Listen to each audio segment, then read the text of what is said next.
Also tonight, we're talking about a crash that was caught on camera, horrifying the sports world and killing one of its own. Sterling Marlin's long silence has finally been broken, and what he's revealed at 68 has left many in shock.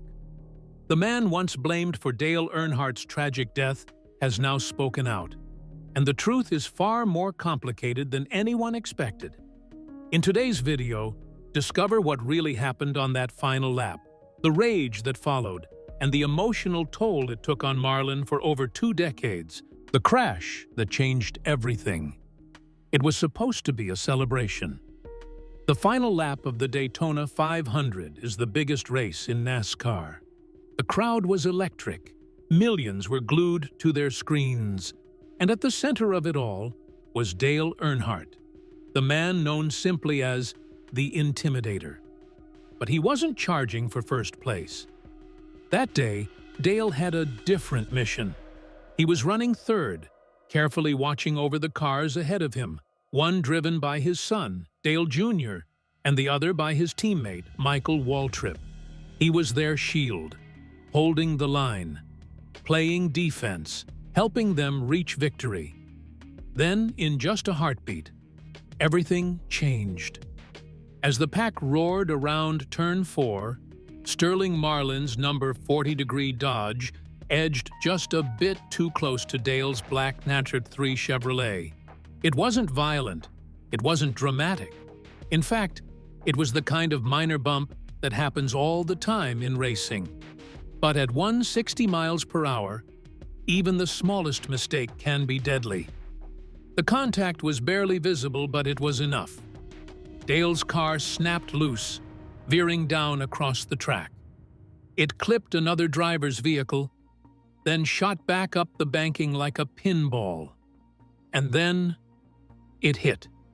The impact was brutal, nose first into the wall. No time to brake, no time to react.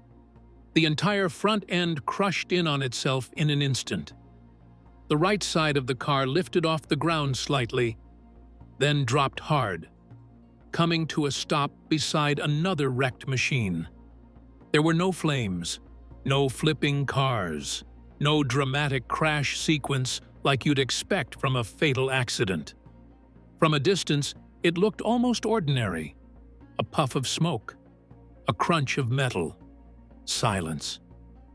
But inside that car, history had just changed. What followed was a sickening wave of realization. Track workers rushed in. Emergency crews moved fast. But nothing could undo what had just happened. The moment was frozen in time.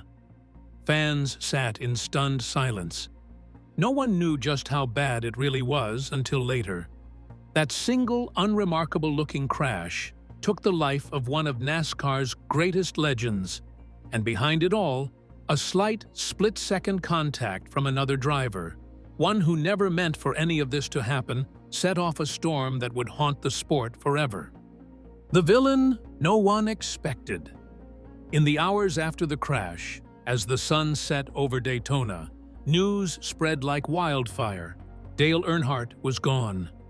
People across the country were shocked, heartbroken, and looking for answers. Within minutes, the footage was everywhere. On every TV screen, one moment kept playing over and over. A close-up of Sterling Marlin's car tapping the rear of Earnhardt's. That tiny moment, captured from every angle and slowed down frame by frame, became the image burned into everyone's minds. Broadcasters highlighted it. Commentators analyzed it. And the public didn't need much more than that. To them, it wasn't just contact, it was cause. In reality, drivers knew better. The racing community understood how things work on the track. At those speeds, cars often bump and slide. Especially in restrictor plate racing, where cars race tightly in packs. That kind of nudge? It was normal, routine, not reckless, not aggressive. But reason doesn't always win when emotions run high. For fans, this wasn't just another race. It was the day they lost a hero. And when people are in pain, they want someone to blame. Sterling Marlin whether he wanted it or not, became that someone. It didn't matter that the investigation ruled it a racing incident. It didn't matter what other drivers said. The fans had already made up their minds. Sterling's name was now tied to tragedy. This wasn't some hot-headed rookie or wild-card driver. Marlin had raced clean for decades. He was respected in the garage. He had earned his reputation through grit and consistency. He had even won Daytona twice. He had nothing to prove. But suddenly, none of that seemed to count. To the outside world, he wasn't a veteran racer anymore.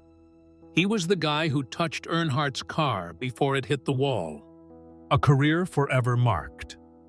When Sterling Marlin returned to the track after that dark Daytona day, the world kept spinning, but something inside him had changed. To most fans watching from the stands or on TV, he still looked like the same driver. The familiar #40 car, the calm voice on the radio, the steady hands behind the wheel. But behind the helmet, Marlin wasn't the same. He used to be easy to spot around the garage, always smiling, always chatting. Now, he kept to himself. Interviews were shorter, his answers more careful. He avoided long conversations with the press. It wasn't about arrogance. It was about self-protection. Every word he said felt like it could be twisted, so he said less. People close to him noticed it first. He wasn't as relaxed as he once was. On the outside, he still showed up to race. On the inside, a heavy silence followed him everywhere. He had walked back into NASCAR with his head high, but his heart was carrying a weight no one could see. And yet, in those same years, 2001 and 2002, Marlin drove well, really well. In fact, he had some of the best performances of his career. He was in championship contention. He led races. He came close to something special. But no matter how fast his car went, the cloud above him didn't lift. Those impressive finishes didn't make headlines like they used to. The spotlight that once chased him now flickered and faded. There was always something unspoken in the air. That old crash, that old blame, never fully left people's minds. Sponsors, too, started to feel that shift. Companies that once saw Marlin as a solid, dependable face began to step back. Not in a dramatic way, but gradually. The support that once came freely now moved cautiously. Some saw his results and thought, "He's still got it." Others only saw the shadow that trailed behind him. And so, little by little, the foundation beneath Marlin's racing life began to crack. 24 years later, the conspiracy returns. The 24th anniversary of Dale Earnhardt's passing brought a wave of emotion across the racing world. From early morning, fans began sharing their memories. Some uploaded photos from race day in 2001. Others posted clips of Dale dominating on the track. The tributes came in steadily thoughtful captions, black number 3 emojis, and heartfelt messages from fans who had grown up watching him. NASCAR honored the day with a quiet gesture. A photo of Earnhardt's iconic black Chevrolet, captioned simply with a phrase that struck deep: "Forever a legend." The post spread quickly, collecting thousands of reactions. Former drivers and teams followed, sharing their own reflections. In garages and homes across the country, people paused to remember not just the crash, but the man behind the wheel. Amid the reverence, one post suddenly broke through with a completely different tone. It showed a still frame from the crash, zoomed in on the two cars. The caption carried a pointed message. He moved him. Dale was the only one in the way. Beneath it, comments started piling up. Some were stunned. Some agreed. A few users replied with old theories that had barely been whispered in years. In just a few hours, the post gained more traction than anyone expected. New threads appeared. Commenters began dissecting angles, debating frame-by-frame clips, and resurfacing questions many thought had been answered long ago. The focus of the day quietly shifted. Instead of celebrating Earnhardt's legacy, people were arguing over the crash again. It wasn't just fans who got caught in it. Some longtime viewers, still holding on to grief, added fuel to the fire. Others pushed back, defending what had already been ruled by investigations. But by then, the division had returned. The timeline that once held tributes was now split between two narratives, one of remembrance, the other of suspicion. Through it all, Sterling Marlin's name resurfaced, not as a veteran driver, not as a man who had lived quietly for years, but once again as a symbol in a controversy that refused to stay buried. Marlin finally speaks out. After years of keeping to himself, Sterling Marlin finally chose to speak, not to argue, not to relive the headlines, but to tell his side with the kind of honesty that can only come after time has done its work. The silence he had held on to for so long had become a burden. He had believed that stepping back was the respectful thing to do. But over the years, that choice didn't bring clarity. Instead, it allowed doubt to grow in places where the truth had never been spoken. He began by explaining what that day had felt like from his seat, not just on the track, but in the moments that followed. The first signs came quietly. His team manager approached him, tone low and face pale, delivering news that something was wrong. As the reality began to form, Marlin listened in disbelief. There had been no warning, no way to prepare. By the time the truth was confirmed, it hit like a physical blow. The weight of it sat heavy in his stomach, a feeling of dread that refused to fade. He didn't try to dramatize the moment. He simply described the shock, the confusion, and the overwhelming ache that came with learning what had happened. It wasn't just a headline or a press release. It was something that changed the air around him, something that lived in the expressions of every person he passed that night. There was a strange quiet that followed him, even among people who didn't know what to say. The atmosphere carried more than grief. It carried suspicion he couldn't answer. In his words, he didn't point fingers or shift focus. Instead, he asked people to see what had always been available. The footage, the reports, the details too often replaced by emotion. The dynamics of racing at that speed leave very little space for assumption. He wanted people to understand what happens in those moments, how quick, how unplanned, and how unforgiving they can be. Every driver knows that a small move can turn into something far beyond anyone's control. Support came from unexpected places. Calls from those closest to Dale meant more than any public statement. Voices he respected reassured him. Dale Jr. was one of them.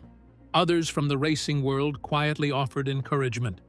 They didn't speak in headlines. They spoke in truth. The rage that followed. As soon as the news of Dale Earnhardt's death reached the public, the shock quickly turned into something darker. Fans were devastated, confused, and searching for someone to hold responsible. While NASCAR released official reports and expert reviews, none of it mattered to the storm that was already forming outside the track. Within hours, messages began pouring in. Some were filled with grief, others with fury. Sterling Marlin's name was at the center of nearly every conversation. He wasn't just a driver anymore. He was being painted as the reason a hero was gone. The messages started with accusations and quickly turned threatening. Letters arrived that no one should ever have to read. Voicemails were left at all hours. The tone wasn't one of mourning, it was outrage. At first, his team tried to manage the situation quietly. But as the volume of hate grew, it became impossible to contain. Their official website was suddenly overwhelmed. What had once been a space for fans and race updates became a place of constant attacks. Comments filled with anger flooded every page. Some were so hostile that the decision was made to shut the entire site down. It wasn't about reputation anymore, it was about safety. Behind the scenes, his crew worked in silence. They removed photos, locked down email inboxes, and stayed away from interviews. The pressure didn't just fall on Marlin, it touched everyone connected to his name. Mechanics, engineers, staff people who had nothing to do with the crash were facing threats just for being part of his team. In the middle of the chaos, Marlin made a rare move. He recorded a video from his own home. No fancy studio, no PR team, just a man trying to speak plainly. He explained what had happened from his view. There was no drama in his voice, only a quiet frustration. He said he hadn't done anything on purpose, that it was a racing incident no one could have predicted. He asked people to understand, but the message didn't land the way he hoped.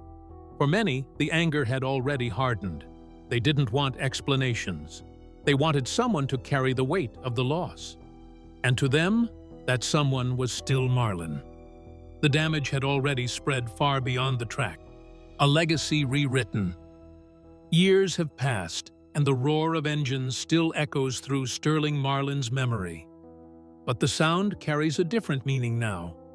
Where it once signaled competition and pressure, it now reminds him of purpose.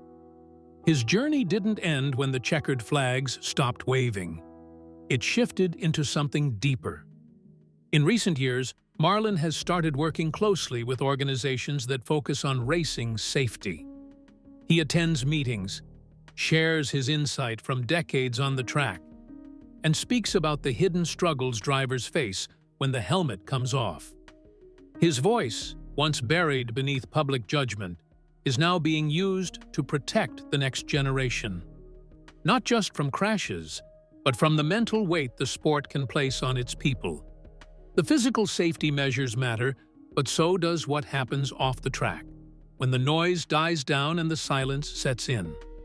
Marlin never positioned himself as a hero, but those who've listened closely now recognize the value in his experience. Quiet discussions have begun talks that, not long ago, would have seemed impossible. People close to the Earnhardt legacy have opened the door to the idea of a joint initiative, one where the names Marlin and Earnhardt might appear side by side, not in conflict, but in collaboration. It isn't about rewriting history, it's about honoring it fully, with all its pain and progress. This possibility reflects something powerful, not forgiveness in a headline, but a real step toward unity. A sign that the racing world, once fractured by tragedy, is slowly finding ways to heal. What happened to Dale Earnhardt shook NASCAR at its core. But from that loss came change. Stronger safety barriers, required head and neck restraints, redesigned seats all emerged in the wake of that final lap. The sport became safer because the cost had been so high. And now, as Marlin speaks with clarity about the past, his words are being seen not as excuses, but as part of the sport's reckoning with itself. For a long time, he was cast in a single role. But that image has started to fade. Not erased, just widened. He's no longer remembered only as the driver involved in a crash. He's becoming known for something else, as someone who faced the weight of silence and chose to do something meaningful with his voice. If Sterling Marlin's long-awaited truth about Dale Earnhardt's death took you by surprise, don't forget to like, subscribe, and tap that bell so you never miss another motorsport revelation. Thanks for watching, and we'll see you in the next one.